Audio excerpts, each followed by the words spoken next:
naglangoy. Anak na pating 13 degrees yung ano. 13 degrees. Naglangoy si Frank. Maadik talaga to sa dagat. At mamaya, sakit-sakit na naman.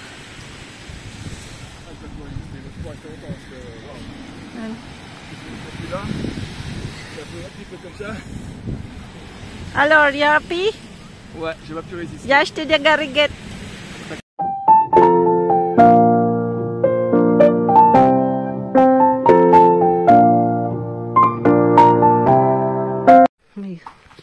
Sobrang pagkalinis ni Frankie ah. Wala na po yung rats. Talagang inano niya. Lahat po inusog niya. Lahat yan. Lininis niya yung inurusog niya yan lahat. Pati dito. Nirusog niya. Minap niya. Yan. Sa ko po linalagyan ko ng ano, mga pinapadry na sage, mint, tapos yung laurel na po, tsaka lavender. Yan. Today, sadly, very windy at ang lamig po ng hangin. Ayan, yung ano po, yung tomato, hindi ko pa tinatanim kasi, ano po, tinatanim ko yan pag nandito po kami sa France, mga last week ng May. Yeah, last week ng May. Kasi mabilis naman po siyang umano. Ang harvest naman natin yan is mga, siguro, yung cherry tomato, mga, ano pa lang po, July meron na. So, mabilis lang yan. Kaya ako po almost marami pong cherry tomato kasi mas gusto ko po siya. Kaysa po yung malalaki, mas matagal po siyang lumaki, mahinog, tas minsan may peste pa. So, I choose cherry tomato. Pero meron din po akong mga big tomatoes na po. So, yan, hindi ko pa sila tinatanim sa labas. At, mamaya daw pupunta si Frank. Ayan, medyo may araw na, pero mahangin. Titingnan natin yung ano. Yung mga tinanim natin dito. Nagtutubo na rin. Yan, yung cherry tomato na tinanim. Yan. Pero bumili po tayo ng ano ng sili, konti pa lang. Tapos dito, ayan, meron ng tumubo. Ayan. Tumubo ng malaki. Ano ba ito? Hindi ko nasulatan. Sulatan ko ba? Kalabasa. Yan, kalabasa siya. Yan, tumubo na. So, medyo maano na. Ganda na. Tingnan niyo pong ano yung isang rose hindi pa masyadong mabukol. Itong wala, parang mahina. Ito tuloy ang daming ano. Ang dami pong bukol niya. Tingnan niyo. Ang daming bukol. Tapos yung tinanim natin, ganyan natin, kumusta natin. Ito biglang umano, biglang umasenso yung mga manok pagka mahangin, ano po, aligaga. Yan. Sunod ng sunod po yan sa akin mga yan. Tapos ang daming ibon as in. Tapos ito yung persimmon. So, hindi ko pa yun dinidiligan mula nung tinanim namin kasi talagang basang-basa. Sabi kasi nung ale, pagka may mga trees po kayo, once a week lang, no? Pag hindi masyadong mainit, talagang dapat medyo anuhin mo, paanuhin mo po, pauhawin para yung roots po more deeper. Pero pag didiligin nyo po, as in, parang lalangoy naman siya. Hindi, talagang didiligin nyo ng sobrang dami na umilalim yung tubig. Para yung roots niya po, kukunin niya yon. So, wag po yung dilig ng dilig. Ako kasi minsan tendency ko pag ang init-init, dilig ako ng dilig na po. So, siguro kaya namatay yung una. Kasi, katabi siya nung sili. Yung sili po lagi kong dinidilig. So, anyway, we learn our lesson. Ayan, ito po yung rose. Tingnan nyo kung gaano kalaki. Ayan, ang bango po niyan. So, tutuloy ang ganda na. Climbing po to. So, pagka, yan, mga sakit po niya. Yan. Kung may mga ganyan, tatanggalin niyo po yan. lalagay ko po yan sa basurahan. Ayan. So, sakit din yan ng mga ng roses. Ganun kalaki. Tingnan niyo kung gano'ng kalaki siya. Ayan. So, paano na siya? Sana nga gumanda. So, para the same thing, hindi ko masyadong dinidilig mula nung sinabi nung Ali na wag masyadong dilig-diligin na po. So, pag dinidilig ko po, lalagyan ko po ng konting sugar, vinegar, tsaka sodium bicarbonate na po. Kasi nakita kong medyo ganun daw. Pero hindi naman lagi. So, if every 15 days na po. Ayan. So, ito yung orange. Sana ito wag mamatay kasi medyo mahal to. Ayan. Tapos yung jasmine. Climbing na jasmine. Ang maganda po sa jasmine kahit malamig, kahit winter, hindi po namawala ng dahon. Kasi may iba pong puno, may iba pong mga ganyan climbing. Pagka winter, wala ng dahon. So, ang gusto po namin ay matakpan to. Kasi syempre, darating ang araw na ibebenta yung bahay ni George na po. Kasi, matanda na po si George. Darating pong, ayan, hindi natin alam. Itong kapitbahay namin dyan, they're selling the house. So, hindi natin alam kung ano yung, magiging, tag nito, kapitbahay. So, ayan. Mustasa. Medyo palaki na. Ayan. Tapos yung watercress. Pero yung watercress mahilig sa tubig na po. So, tingnan natin. Ewan natin kung magkaano sila na magka-partner. I don't think so, but ayan. Ito yung uzay. Ayan. So, sa garden nyo, mas maganda po may mga flowers na po. Matawag ng insekto. Lilinisin natin to. Paligid niya. And then, I'm planning something for this one. Nalalagyan ko ng lupas na daan. Pwede nating taniman na po. So, we'll see kung anong pwede kong gawin. Wala, matagal na natin itong binili, ah. Kaya lang kita yung yung ito.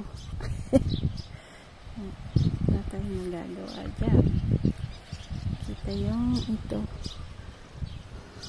So, ano bang pang pwedeng natin gawin?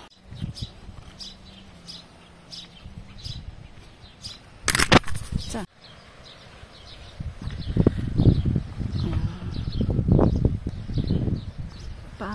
may problema siya. Hindi siya,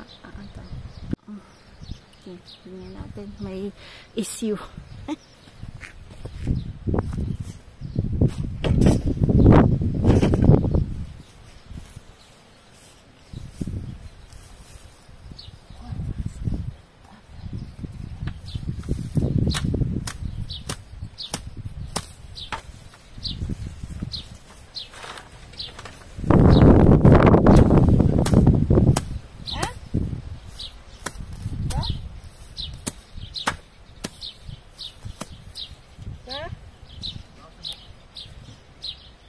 Apa cumi isi dah kah?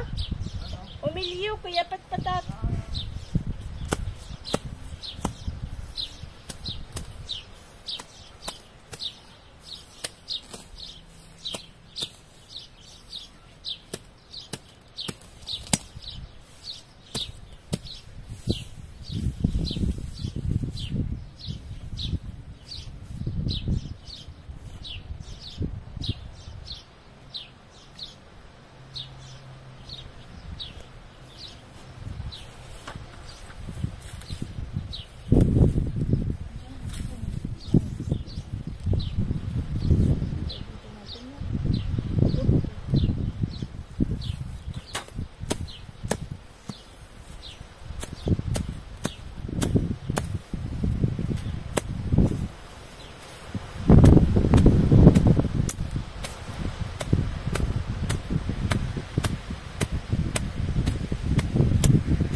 Yung lugar po kasi namin, kukunti na lang yung snail.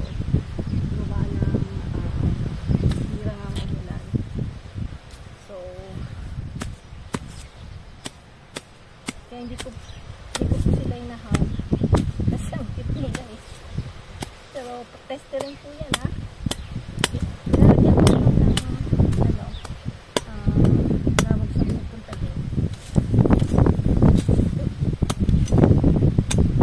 Pero pag ganyan, dito po tayo ng patay. Siyang cute.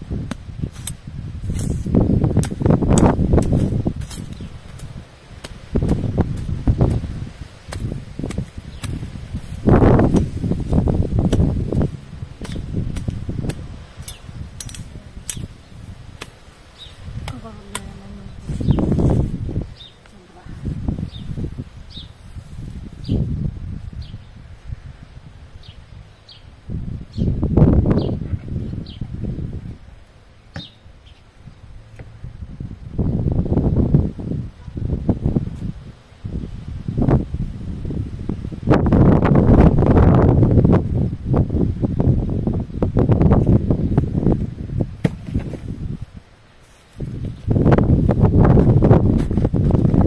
Ito lang yung ano po, yung knobs nito.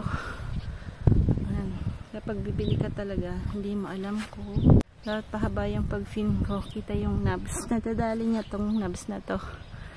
So, tingnan ko kung paano magagawa ni Sam. Siguro may technique na po.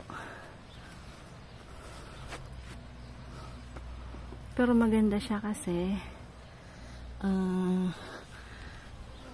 matibay. Matibay siya, matibay.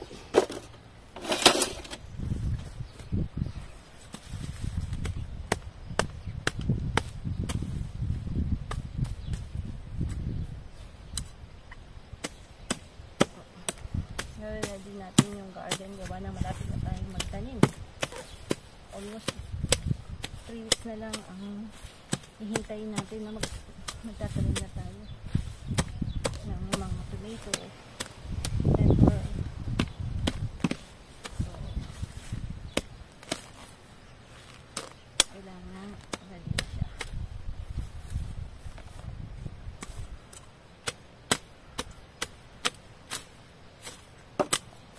Init na.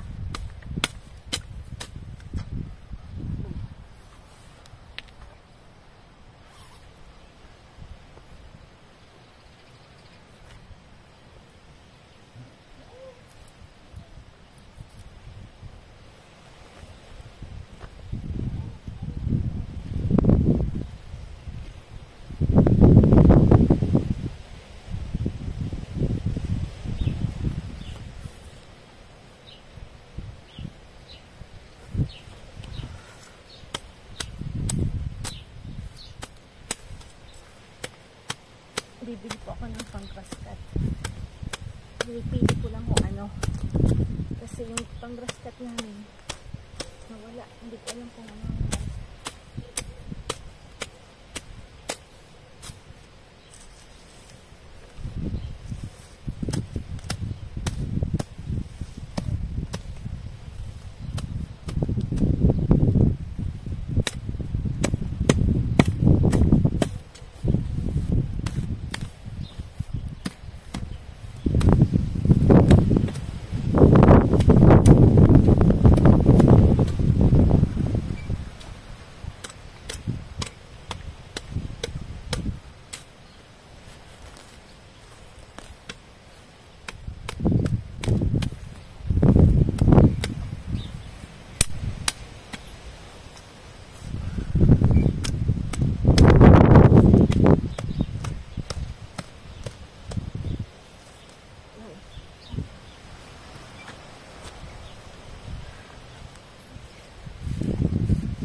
Nakakainis lang kita to ah.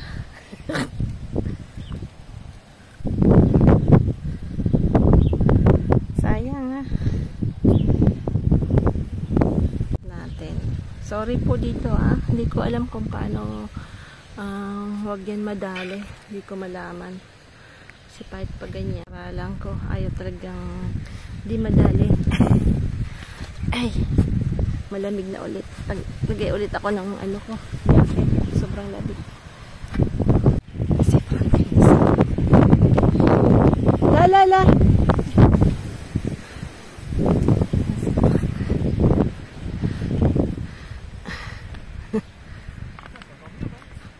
Wait, before. Là au milieu. No pala. Ilagay niya. Sabi ko doon sa lalagyan ng patat. Aba, lagay talaga doon sa patat mismo. Sabi ko, wag naman. Dami daw.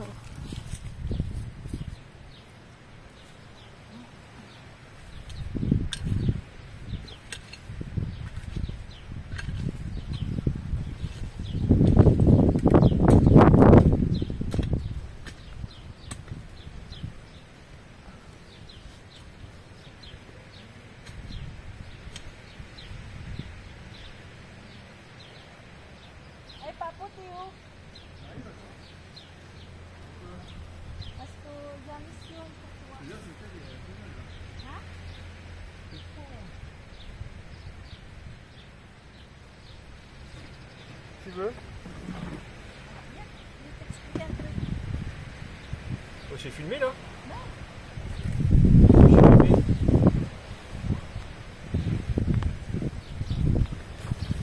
Quoi? Que poil là.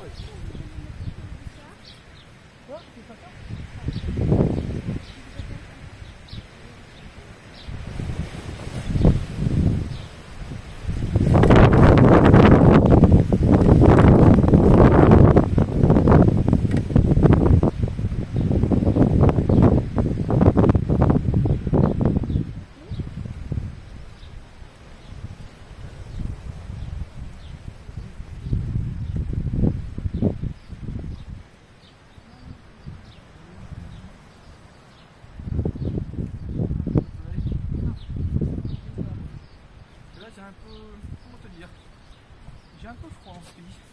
Hein? J'ai un peu froid en ce pays. Oh, il y a... Eh, pourquoi tu ramasses pas des fraises? Bah, ramas.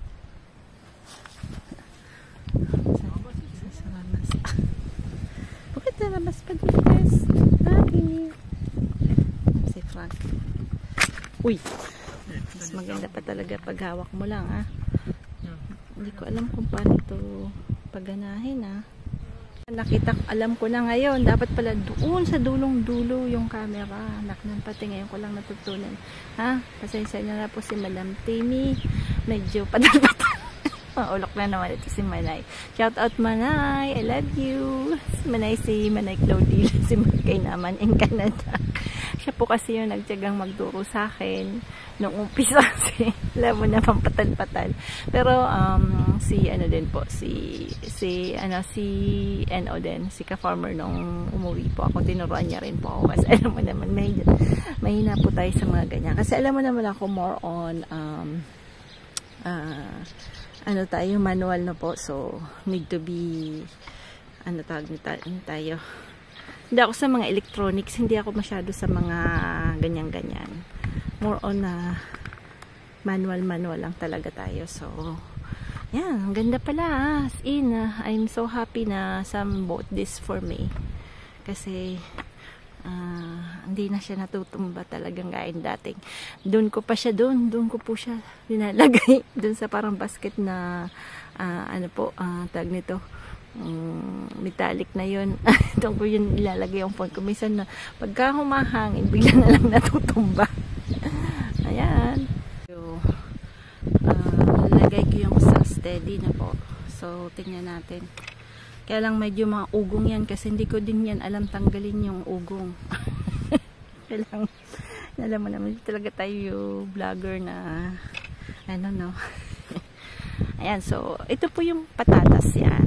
Yung nandito sa malapit na kasi kasi siyempre nagtatanim din ako ng konting patatas. Tapos tataniman natin yan ng kamote. So, mayroon akong nakita ng kamoting violet na po. Gusto ko sanang bumili noon. Pero hindi ko pa siya itatanim ngayon. Yung binili kong nasapat na kamote, nandun pa rin sa may terrace namin na po. Hindi ko pa siya tinatanim kasi nga dito sa France meron pa. Hindi mo pa nalampas yung second week ng May. Minsan nagkakaroon pa kami ng malamig na na mga panahon po na baka mamaya mag 1 degree. Pagka yan, baka mamamatay lang yung mga tinanim natin. So hindi ko pa po sila tinatanim yung tomato. Hinihintay ko muna po.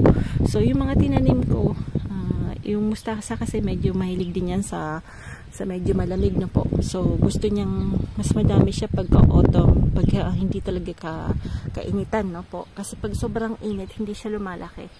So nag-try lang ako na ngayon may tinanim na tayo na po, tingnan natin. So pagka in-announce na lalamig, pupunta ko na lang po yun.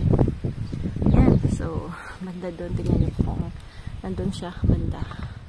So marami din po akong biniling mga seeds. Tingnan natin kung gaganda na po. So ayan, tutuloy natin to.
medyo malinis na doon.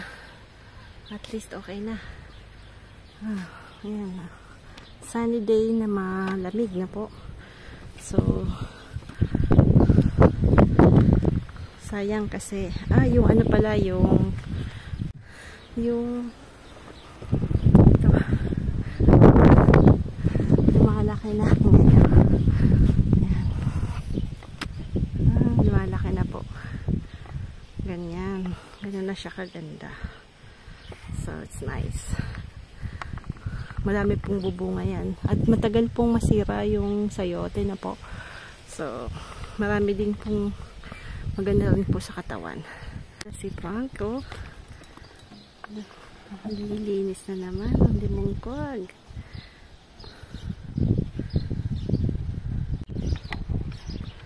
Ayan yung mga diba? Ayan yung mustasa tsaka watercress. Ayan.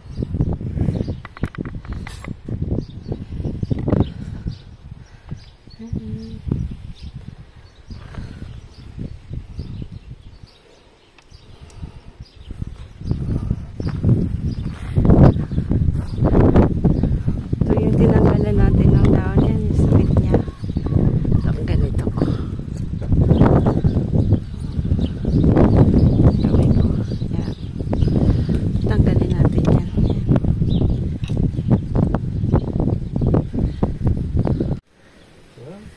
Goping, ano ginagawa mo? Eh? Goping. Goping. Frank, don't study since long time ago. The Tagalog. No.